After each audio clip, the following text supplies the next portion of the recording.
Dorothea Lange, a fotógrafa que emocionou o mundo. Hoje eu vou contar a história de uma das mais importantes e inspiradoras fotógrafas da história, Dorothea Lange. Já ouviu falar dela? Dorothea Lange foi uma fotógrafa norte-americana que viveu entre 1895 e 1965. Ela ficou famosa por seu trabalho durante a Grande Depressão, a maior crise econômica e social que os Estados Unidos já enfrentaram. Ela documentou as condições difíceis e injustas que os trabalhadores migrantes e suas famílias viviam naquela época. Suas fotografias eram tão poderosas e expressivas que tocaram o coração das pessoas e chamaram a atenção do governo e da mídia para a situação desses trabalhadores. Ela foi uma das primeiras fotógrafas a usar a fotografia como uma forma de arte e de testemunho social. E essa é a sua fotografia mais famosa e icônica, Immigrant Mother, ou Mãe Migrante, em português. Essa imagem se tornou um símbolo da Grande Depressão e da fotografia documental. Ela mostra uma mãe preocupada com o futuro, enquanto seus filhos se aconchegam a ela, buscando proteção e conforto. Essa imagem é tão forte e emocionante que parece que podemos sentir o que essa mãe está sentindo. Mas como Dorothea Lange conseguiu capturar essa imagem tão poderosa? E como ela mudou a história da fotografia? É isso que eu vou te contar neste vídeo. Hoje eu vou contar a história de uma das maiores fotógrafas do século XX, Dorothea Lange. Ela nasceu em 1895, em Hoboken, Nova Jersey, no seio de uma família de imigrantes alemães. Seu pai era um advogado bem-sucedido e ela tinha uma infância feliz e tranquila. Mas a sua vida mudou radicalmente quando ela tinha 12 anos e contraiu poliomielite, uma doença grave que afeta os músculos e os nervos. Ela ficou gravemente doente e beirou a morte. Sobreviveu, mas ficou com uma sequela na sua perna direita, que ficou mais curta e mais fraca do que a esquerda. Ela tinha que usar um aparelho ortopédico para andar, o que era motivo de bullying das outras crianças. Ela se sentia diferente e excluída. Encontrou refúgio na leitura e na fotografia. Adorava ler livros e revistas na biblioteca onde sua mãe trabalhava como bibliotecária. Se mudou com sua mãe para Nova York, onde estudou em uma escola pública. Não gostava muito da escola, mas se apaixonou pelas imagens que via nas páginas das revistas, especialmente as que mostravam lugares diferentes e exóticos pelo mundo. Sonhava em viajar pelo mundo e fotografar tudo o que visse. Quando terminou o ensino médio, decidiu que queria ser fotógrafa profissional. Se inscreveu para estudar fotografia na Universidade de Columbia, onde teve a sorte de ter como professor Clarence H. White, um dos maiores nomes da fotografia artística na época. Ele ensinou a ela as técnicas básicas da fotografia, como iluminação, composição, enquadramento e revelação. Ele também incentivou a ela a desenvolver o seu próprio estilo e a expressar a sua visão pessoal através das imagens. Ele foi uma grande inspiração para ela. Em 1918, se formou em fotografia e decidiu realizar o seu sonho de viajar pelo mundo. Juntou todas as suas economias e comprou uma passagem de navio para São Francisco, onde pretendia começar a sua aventura. Levou com ela apenas uma mala com algumas roupas e a sua câmera favorita, uma Graflex 3A. Estava pronta para fotografar tudo o que encontrasse pelo caminho. Mas o destino tinha outros planos para ela. Quando chegou em São Francisco, foi roubada por um ladrão que levou toda a sua mala com o seu dinheiro e os seus documentos. Ficou sem nada, apenas com a sua câmera na mão. Não tinha como continuar a sua viagem nem voltar para Nova York. Estava sozinha em uma cidade estranha, sem saber o que fazer. Por sorte, conseguiu um emprego em um estúdio fotográfico chamado Arnold Gente. O dono do estúdio era um fotógrafo famoso que fazia retratos da elite de São Francisco. Ele a contratou como assistente e ensinou a ela como usar a câmera de grande formato e o flash de magnésio. Ele também mostrou a ela como posicionar e iluminar os clientes para realçar a sua beleza e personalidade. Aprendeu muito com ele, mas não se sentia satisfeita com aquele tipo de fotografia. Achava que era muito artificial e superficial. Queria fazer algo mais autêntico e significativo. Em 1920, conheceu Maynard Dixon, um pintor que fazia paisagens e cenas do oeste americano. Ele era mais velho do que ela e tinha uma personalidade forte e aventureira. Ele conquistou a ela com o seu charme e o seu talento. Eles se casaram em 1925 e tiveram 2 filhos, Daniel e John. Eram felizes juntos, mas tinham visões diferentes sobre a arte e a vida. Ele gostava de viajar pelo deserto e pintar ao ar livre. Ela preferia ficar na cidade e fotografar as pessoas e os acontecimentos.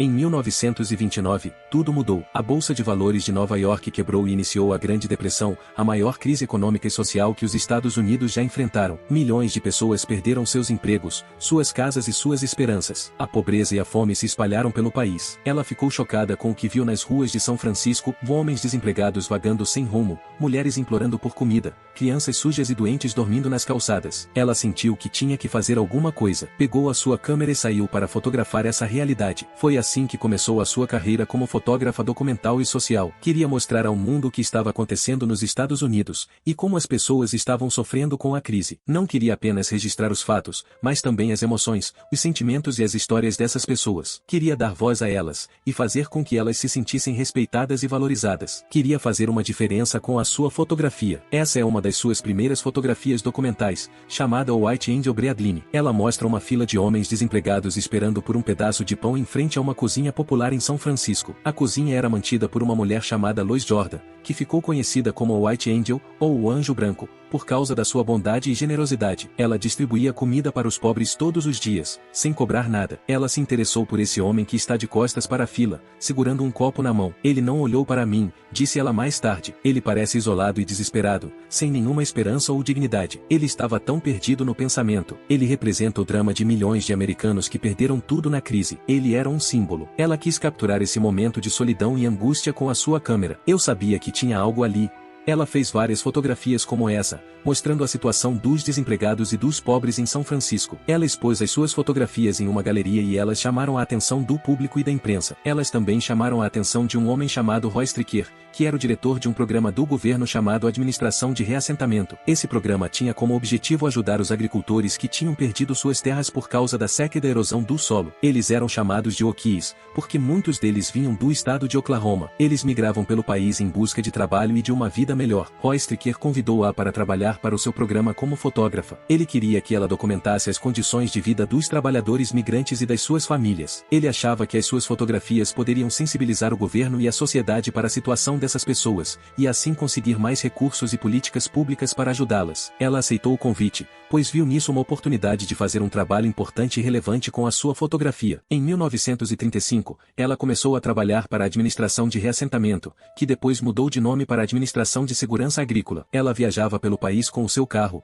que tinha uma placa do governo, e com a sua câmera. Ela visitava os acampamentos onde os trabalhadores migrantes viviam, e conversava com eles. Ela queria conhecer as suas histórias, os seus problemas, os seus sonhos. Ela queria criar uma relação de confiança e respeito com eles. Ela queria que eles se sentissem à vontade para serem fotografados por ela. Ela passava horas, às vezes dias, com essas famílias. Dormia no mesmo acampamento que eles, comia a mesma comida que eles, brincava com as mesmas crianças que eles. Se tornava parte da comunidade. Não era apenas uma fotógrafa, mas também uma amiga, uma conselheira e uma confidente. Se importava com eles, e eles se importavam com ela. Aprendeu muito com eles, sobre a vida, sobre a força, sobre a esperança. Eles ensinaram a ela a ver a beleza e a dignidade em meio à adversidade e à pobreza. Eles inspiraram a ela a fazer as suas melhores fotografias. Em 1936, estava na Califórnia, fotografando os trabalhadores que colhiam ervilhas. Era um trabalho duro e mal pago. Os trabalhadores recebiam apenas alguns centavos por cada saco de ervilhas que eles enchiam. Eles trabalhavam sob o sol quente e a poeira, sem água nem banheiro. Eles viviam em barracas improvisadas, sem eletricidade nem saneamento. Eles sofriam com a fome, a sede, a doença, a exploração. Eles não tinham direitos nem voz. Eles eram invisíveis para a sociedade. Mas as coisas ficaram ainda piores quando uma geada inesperada congelou as plantações de ervilhas. Os trabalhadores perderam o seu único meio de subsistência. Eles não tinham mais trabalho nem comida. Eles não tinham mais nada. Eles estavam desesperados. Eles queriam sair dali e procurar outro lugar para viver. Mas eles não tinham dinheiro nem transporte. Eles estavam presos naquele campo de ervilhas congelado. Ela estava voltando para o seu carro depois de fotografar o campo de ervilhas congelado,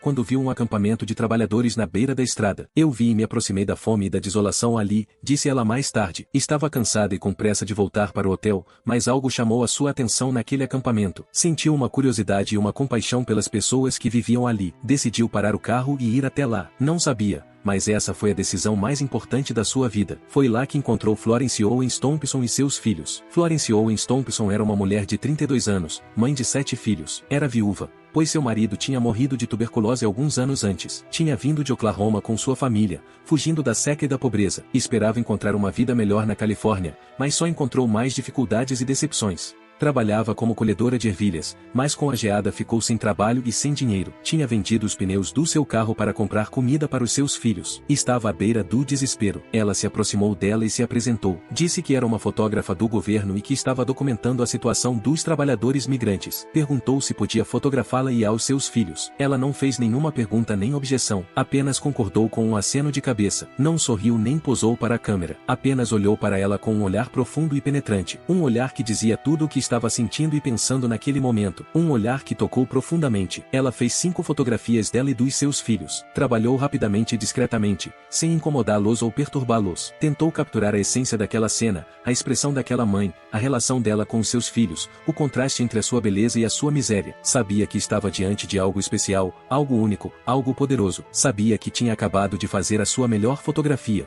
Essa é a fotografia que escolheu entre as 5 que fez. A chamou de Omigra Mother, ou Mãe Migrante. Ela mostra Florence Owen Thompson olhando para o lado, com uma expressão de preocupação e ansiedade. Ela está segurando um bebê no colo, que está deitado sobre um cobertor sujo e rasgado.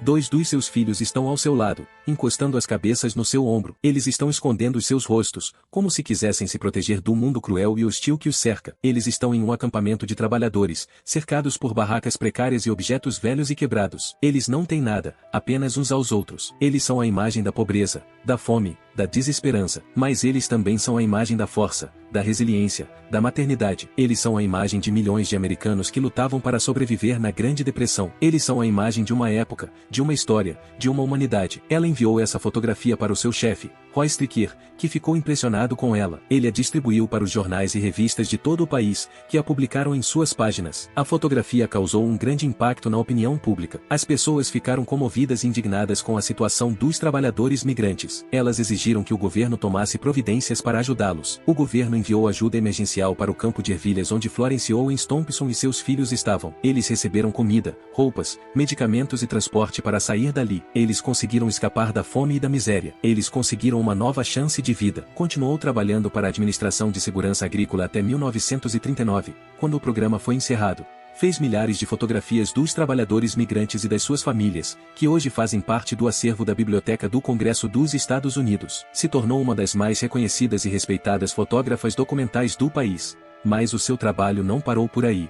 Em 1941, os Estados Unidos entraram na Segunda Guerra Mundial, depois do ataque japonês a Pearl Harbor. O governo dos Estados Unidos decidiu internar todos os cidadãos de origem japonesa em campos de concentração, por medo de que eles fossem espiões ou traidores. Foi contratada pela administração de guerra para documentar esse processo de internamento. Achou que era uma injustiça e uma violação dos direitos humanos. Quis mostrar ao mundo o que estava acontecendo com essas pessoas, que eram inocentes e leais ao seu país. Essa é uma das suas fotografias desse período, chamada O I Am American, ou o Eu Sou um Americano. Ela mostra um homem de origem japonesa em frente à sua loja em Oakland, Califórnia. Ele colocou um cartaz na vitrine que diz O I Am American. Ele fez isso para mostrar que ele era um cidadão americano, que ele não tinha nada a ver com o Japão, que ele não era um inimigo. Mas isso não adiantou nada. Ele foi levado para um campo de concentração junto com sua família e seus pertences. Ele perdeu tudo o que ele tinha construído com tanto esforço e dedicação. Ele perdeu a sua liberdade e a sua dignidade. Essa é outra fotografia que fez desse período, chamada o Pledge of Allegiance, ou o Juramento de Fidelidade. Ela mostra um grupo de crianças japonesas americanas fazendo o juramento à bandeira dos Estados Unidos em uma escola em um campo de concentração na Califórnia. Elas estão vestindo roupas simples e sujas, e estão cercadas por arame farpado e guardas armados. Elas estão sendo obrigadas a jurar lealdade a um país que as trata como inimigas e as aprisiona sem motivo. Elas estão sendo privadas de sua infância e de sua educação. Elas estão sendo vítimas de um preconceito e de uma discriminação absurda. Fez mais de 800 fotografias dos japoneses americanos que foram internados em campos de concentração. Quis mostrar a injustiça e a crueldade que eles sofreram por causa da guerra e do racismo. Mas o governo dos Estados Unidos não gostou do seu trabalho. Eles acharam que as suas fotografias eram críticas demais e que poderiam causar problemas para a imagem do país. Eles censuraram e confiscaram as suas fotografias. Eles proibiram a sua divulgação e as guardaram em um depósito. Eles tentaram silenciar a sua voz e a voz dessas pessoas. Mas eles não conseguiram. As suas fotografias foram recuperadas depois da guerra e foram publicadas em livros e exposições. Elas mostraram ao mundo a verdade sobre o que aconteceu com os japoneses americanos durante a guerra. Elas mostraram ao mundo a violação dos direitos humanos que eles sofreram. Elas mostraram ao mundo a necessidade de lutar pela liberdade e pela democracia. Depois da guerra, continuou seu trabalho como fotógrafa documental e social. Se interessou por temas internacionais, como a formação das Nações Unidas, a independência da Índia, a reforma agrária no Egito e a vida rural na Irlanda. Viajou pelo mundo com seu marido, Paul Taylor, que era um professor de economia e um especialista em questões sociais.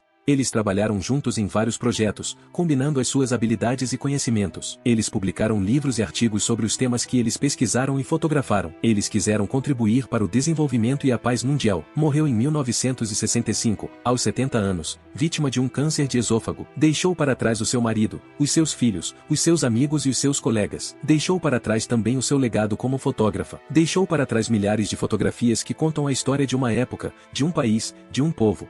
Deixou para trás fotografias que mostram a dor e a alegria, a miséria e a beleza, a opressão e a resistência, a guerra e a paz. Deixou para trás fotografias que tocam o coração e a mente das pessoas. Deixou para trás fotografias que fazem a diferença no mundo. Essa é Dorothea Lange, e essa é sua história. Uma história de luta, de superação, de paixão, de arte. Uma história de fotografia. Uma história que eu quis compartilhar com vocês neste vídeo. Espero que vocês tenham gostado, se inspirado e aprendido algo com essa história. Continue fotografando e contando as suas próprias histórias. A fotografia pode ser um testemunho social, uma forma de expressão. A fotografia é uma forma de vida. Eu espero que você tenha gostado. Se você gostou, por favor deixe um comentário, um like, compartilhe com os seus amigos. E se você quiser ver mais vídeos sobre fotografia, se inscrevam no canal e ativem o sininho para receber as notificações. Até o próximo vídeo. Fui!